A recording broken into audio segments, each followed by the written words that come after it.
Hindi naman negosyo yung PhilHealth. Pangkalusugan po yan. Ano ho ba ang prioridad ninyo sa ngayon? Tingnan niyo po, ang daming mga pasyente naghihingalo, hindi nila alam saan sila humingi ng tulong para sa pagpapa-hospital.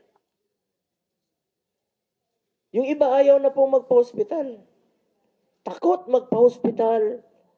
Ayaw magpa-hospital.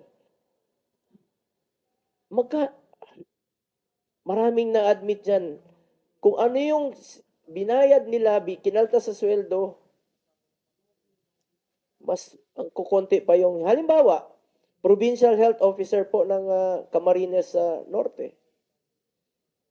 Na-admit siya, 4 million ang sinagot ng PhilHealth, 27,000. Na-admit siya muli, 6 million ang sinagot ng PhilHealth, 29,000.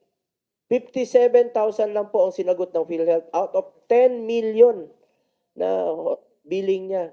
Ang kinalta sa sweldo niya, 200,000. Lugi pa siya. Nakakalungkot, namatay pa siya. Hindi niya napakinabangan yung kinontribute niya.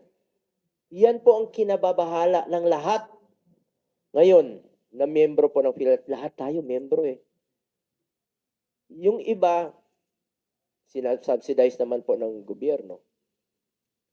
Bakit napakaliit po nito? I-compute nyo po. Kung magkano ang budget nyo, sabi nyo, inaprubahan nyo na po. Tinaasan nyo yung inyong konsulta package ng 1.7 from 500.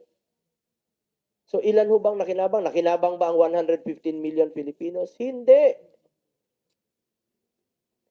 Ngayon pa kayo nagkakandara pa.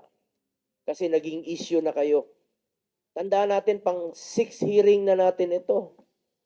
Ang sinasabi nyo, nire-review nyo pa ang inyong packages, nire-review nyo ang inyong case rates na 9,000 case rates. Hindi nyo masyadong binigyan ng pansin. Ngayon kayo nagkakandara pa dahil naging controversial na po ang PhilHealth. Kung hindi naging controversial ang PhilHealth, relax lang kayo. Nagplano pa kayo mag-party, gagastos ng mahigit 100 milyon. Kawawa naman yung Pilipino. Konsensya naman kayo.